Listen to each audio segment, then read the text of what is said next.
करती हूँ आपका हमारे चैनल में। अभी हमारे साथ एक सर जुड़े हैं जो अभी यूपीएससी का इंटरव्यू दे के आए हैं। इनका फर्स्ट अटेम्प्ट में इंटरव्यू तक पहुंचे। सबसे प्लस की बात ये है कि इनका हिंदी मीडियम है और ये बता रहे हैं कि इन्होंने बिल्कुल पूरी सेल्फ स्टडी की है, कोई कोचिंग वगैरह नहीं ज्वाइन की। तो ये काफी बड़ी बात है फर्स्ट अटेम्प्ट में इंटरव्यू तक पहुंचना। तो जानते हैं सर की जर्नी कैसी रही है पूरी। तो सर क्या बताएंगे यूपीएससी के बारे में, आपकी जर्नी कैसी रही है?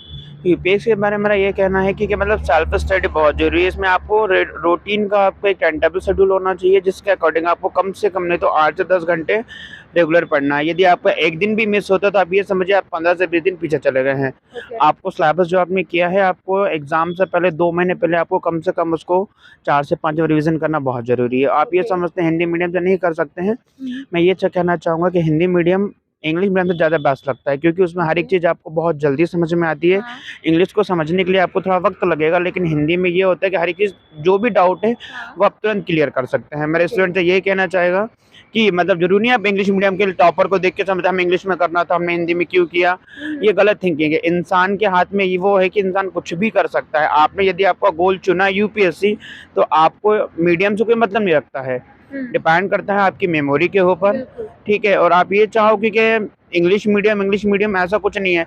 हम भारत के वासी हैं, तो हमारी मातृभाषा हिंदी है, तो हमें हिंदी पे ज़्यादा फोकस करना चाहिए। ओके। अच्छा, अगर बात की जाए यूपीएससी के बारे में, तो यूपीएससी की जब तैयारी शुरू करता है क्वेश्चन, सबसे पहले क्या यूपीएससी की डिटेल्स निकाल लेनी चाहिए तैयारी करने से पहले? यूपीएससी करने से पहले सबसे पहले तो आपको उसका पूरा तरीके से सिलेबस पता होना चाहिए। कौन सा कंटेंट कितने मार्क्स का कहाँ से पूछा जा रहा है, आपको वो पता होना चाहिए। यदि कोई भी बच्चा यूपीएससी करना चाहता है तो मैं यही कहना चाहूँगा 12th के बाद से यदि वो ग्रेजुएशन में एडमिशन लेता है कॉलेज में, तो 3 साल ग्रेजुएशन के होते हैं। उसी वक्त से वो यदि प्रिपरेशन स्टार्ट करता है, 3 साल में मेरा मानना है कि वो पूरा सिलेबस आराम से कवर कर सकता है। फर्स्ट अटेम्प्ट भी वो अपना क्लियर कर सकता है। अच्छा, प्रीलिम्स की बात की जाए, हिंदी मीडियम के स्टूडेंट जो सी सेट को काफी टफ मानते हैं, कई सारे स्टूडेंट ऐसे होते हैं हिंदी मीडियम के जिनकी गणित काफी कमजोर होती है ना, तो उन स्टूडेंट के लिए आप कैसे बताएंगे तरीका करने का? आप मेन प्रॉब्लम होती है कि हिंदी मीडियम वालों बच्चों को कि थोड़ा समझने में मुश्किल भी लगता है, लेकिन इतना वो नहीं है। आप जितना हो सके कि आप प्रैक्टिस ऑलमोस्ट इसमें रिटर्न में आपके प्रैक्टिस मांगी जाती है। आपको जितने अच्छे कंटेंट, कम वर्ड में आपके कंटेंट अच्छे होने चाहिए, आप ऑलमोस्ट कर सकते हैं। ओके। अच्छा, ये बताइए कि कई क्वेश्चंस ऐसे होते हैं जब हम अटेम्प्ट करते हैं तो वो हो नहीं पाते है ना, तो उनको आप कैसे मैनेज करते हैं उन क्वेश्चंस को एग्जाम में? मेरा ये कहना है, जो क्वेश्चन आपसे नहीं बन रहा है, आप उसको 1 बार नहीं, 2 बार नहीं, 3 बार नहीं, सिर्फ 4 बार उसको पढ़िए। ऐसा कुछ नहीं, यदि आपने यूपीएससी किया है तो आप 4 बार में उस क्वेश्चन के बारे में कुछ ना कुछ तो इजीली लिख सकते हैं। बिल्कुल ठीक है। सर, मैंने आपसे एक क्वेश्चन पूछा था कि गणित कमजोर है अगर जिन स्टूडेंट्स की, उनके लिए कैसे वो अपने सी सेट को क्लियर कर सकते हैं? उसके लिए आप प्रैक्टिस करिए बार बार, जितना हो सकता है उसकी शॉर्ट नोट बनाइए, उसकी ट्रिक्स देखिए कि ट्रिक्स में आप कैसे उसको कवर कर पा रहे हैं। और मैथ्स के लिए आपको पता है कि आपको ट्रिक में बहुत जल्दी इजीली समझ आ जाता है और शॉर्ट में जल्दी से आपका सम सॉल्व हो जाता है। ओके। अच्छा, ये बात कीजिए, कई सारे स्टूडेंट हिंदी मीडियम के ऐसे हैं जिनके माइंड में ये सेटअप है कि प्री निकालना है, बस उनका प्री टारगेट रहता है। तो प्री और मेंस की तैयारी एक साथ करना अच्छा है या पहले प्री करे उसके बाद मेंस की तैयारी करे? आपका क्या कहना है? मैंने तो दोनों की प्रिपरेशन एक साथ की थी, क्योंकि प्री मेंस दोनों आप एक साथ करते हो तो आप ऑलमोस्ट आपका प्री ये समझो क्लियर हो चुका है। फिर उसमें ये नहीं कि आप पहले प्री की करें फिर मेंस की करें, दोनों को साथ लेके चलिए ना, तो ही तो आप आगे पहुंच पाओगे। बिल्कुल। अगर सर मेंस की बात कीजिए तो कई सारे स्टूडेंट का ऐसा मानना है कि अगर मैं हिंदी रखता हूँ, हिंदी मीडियम अपना रखता हूँ, तो मुझे हिंदी लिखने में भी टाइम लगता है। तो इंग्लिश लिखने में लगता है उनको इजी होता है और हिंदी लिखने में टाइम लिखते हैं, फिर लाइन खींचते हैं, कई सारी चीजें होती है। तो आपका क्या कहना है इस बारे में? ऐसा कुछ नहीं है, दोनों टाइम बराबर लगता है। आपकी लिखने की प्रैक्टिस होनी चाहिए। ऑलमोस्ट मैंने तो 1 महीने के अंदर कम से कम नहीं तो 50 से 40 रजिस्टर रफ वाले भर दिए थे। मेरा रोज का लिखना था कम से कम 100 से 200 पेज पर डे लिखना। ओके। पर डे 100 से 200 पेज आप लिखते हाँ, थे? पर डे ही लिखना है। 10 से 12 घंटे मेरा रिटर्न होता था। रिटर्न एग्जाम से पहले मैंने 1 महीने तक कम से कम 10 से 12 घंटे सिर्फ रिटर्न लिखा ही है। मेरे हाथ सूज जाते थे फिर भी मैं लिखता ही था, क्योंकि मेरा गोल था कि मुझे ये करना है तो कर।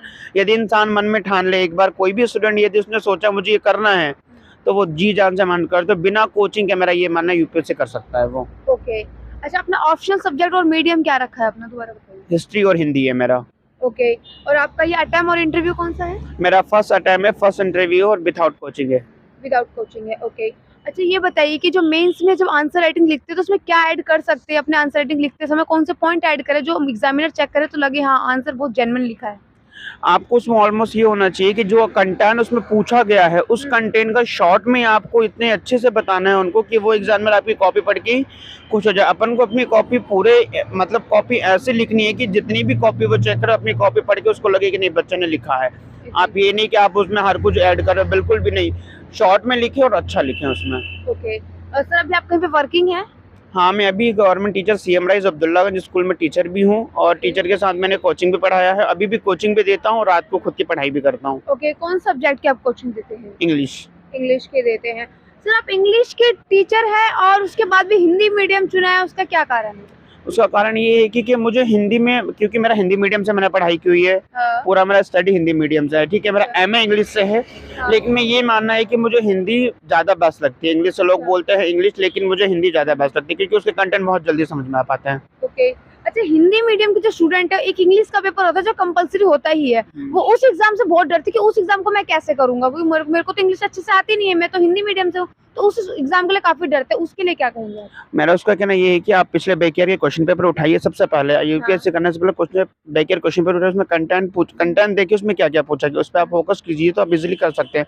इंग्लिश कोई हार्ड नहीं आती, उसमें जितना टफ समझते हैं लोग, आपको पढ़ने के एग्जाम जो पेपर होता है उसको पढ़िए, उसको समझिए उसमें पूछा क्या गया है, और इतना हार्डली नहीं पूछा जाता है। ओके, जैसे कि अभी आपने बताया कि बैक ईयर क्वेश्चन पेपर उठाई, तो आपने कितने साल के बैक ईयर क्वेश्चन पेपर लगा दिए? मैंने 10 ईयर के क्वेश्चन पेपर लगाए हैं। 10 साल के लगा दिए आपने? हाँ, 1 महीने लगा था मुझे, 10 साल के बैक ईयर क्वेश्चन पेपर मैंने पूरे लगाए हैं। ओके, आपने इंटरव्यू के लिए कोई मॉक दे के आए हैं अभी? नहीं, अभी तक मैंने कुछ नहीं दिया है। जब मैंने कोचिंग के लिए नहीं लिया तो मैं मॉक क्यों दूं? मेरा ये मोटिव था कि मुझे सब कुछ खुद से करना है और करके दिखाना है कि हिंदी मीडियम के बच्चे भी किसी से कम नहीं है। चलो, बहुत अच्छी बात है सर। सर, फिर आपने इंटरव्यू की तैयारी कैसी की? फ्रेंड से डिस्कस किया है, अपना खुद से क्या क्या आपने नोट्स बनाए हैं स्पेशली इंटरव्यू के लिए? किसी से कोई हेल्प नहीं ली है, मुझे मेरी फैमिली का सपोर्ट रहा है। मेरी फैमिली ने मुझे इतना मोटिवेट किया कि मतलब कि उन्होंने ये बोला कि आप कर सकते हो, आप करोगे, हमें पूरी उम्मीद है। और जिस विद्यालय में पढ़ाता हूँ उस स्कूल ने मुझे इतना सपोर्ट किया, वहाँ के प्रिंसिपल से लेकर मेरे पूरे स्टाफ ने, और मैंने उन्हीं से प्रैक्टिस की है, मेरे स्कूल स्टाफ से ही। ओके, अच्छा, आपने मेंस जब आप लिखते तो उस टाइम पे आप, कई सारे स्टूडेंट ऐसे हैं आपके जैसे जो कोचिंग नहीं ले पा रहे हैं, नहीं वो उनके पास उतना फाइनेंशियली स्ट्रांग है, तो वो अपने आप आंसर राइटिंग अपनी कैसे चेक करते थे? खुद से या किससे, सीनियर से चेक करवाते थे अपने आंसर? नहीं, मैंने तो अपनी खुद से ही चेक की है। मुझे लगता था कि नहीं, मैंने कहाँ मिस्टेक की है, तो उसके अकॉर्डिंग मैं खुद ही अपनी गलतियाँ ढूंढता था। और मेरी हॉबीज थी डायरी लिखना, तो मुझे शुरू से ही पता था कि अपनी गलती कहाँ पर है, अपन को उसको कहाँ सुधारना चाहिए, तो उसको लेकर मैंने खुद से ही किया है सब कुछ। ओके, तो हिंदी मीडियम वाले स्टूडेंट्स के लिए कुछ मैसेज देना चाहें जो वो उनको लगे कि हाँ, मैं भी कर सकता हूँ हिंदी मीडियम के लिए?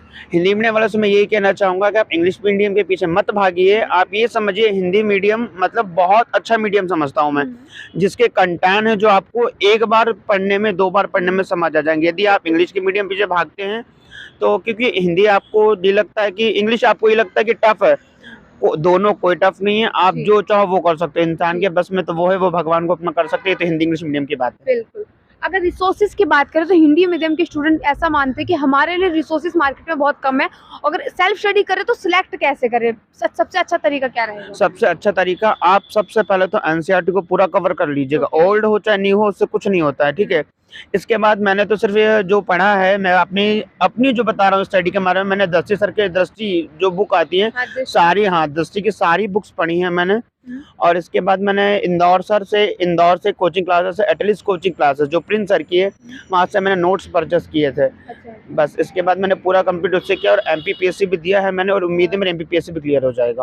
ओके, चलिए, आई होप हो जाए आपका। और जो आपने बता रहे हैं कि वो क्लियर किया है, वो एग्जाम दिया है, उसका क्या रहा था? उसका मेरा रिजल्ट अभी आया नहीं है, बट मेरा एग्जाम बहुत अच्छा गया है, वो भी हिंदी मीडियम था।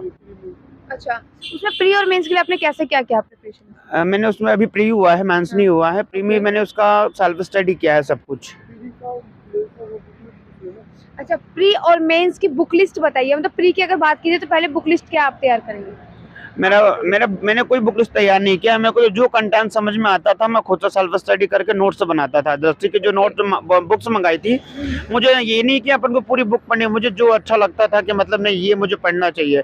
और मैं तो स्टूडेंट से बार बार यही कहना चाहूँगा कि आपने जो पढ़ा है उसे अच्छे से रिविज़न कर दीजिए। आप बार बार हर एक बुक के पीछे बिल्कुल मत भागिए, हमें इसने टॉपर ने ये बताइए, उस टॉपर ने वो बताइए। ये अपनी अपनी थिंक के ऊपर होता है, अपने अपने माइंड के ऊपर डिपेंड करता है। मेंस के लिए क्या कहेंगे? मेंस के ऊपर मेरा सिर्फ एक ही कहना है कि आप आपने जो नोट्स बनाए हैं इसके बाद आप जितना हो सकते उसको रिटर्न में लिखिए। यहाँ पर यूपीएससी आपको मेंस में आपकी रिटर्न में लिखित मांगता है, जितना अच्छे से लिखेंगे कंटेंट उतने अच्छे ऐड करेंगे तो आप बिल्कुल क्लियर कर पाएंगे उसको। चलिए बहुत अच्छी बात है सर। देखिए सर, हिंदी मीडियम वाले स्टूडेंट के लिए एक प्रेरणा है जो फर्स्ट अटेम्प्ट में सेल्फ स्टडी करके इंटरव्यू तक पहुंचे हैं। सभी लोग विश कीजिएगा, आई होप सर का हो जाए ताकि हिंदी मीडियम वाले स्टूडेंट का और भी ज्यादा हौसला बढ़े। और जो भी चैनल पे नए, सब्सक्राइब और लाइक और आप लोग शेयर जरूर कीजिएगा।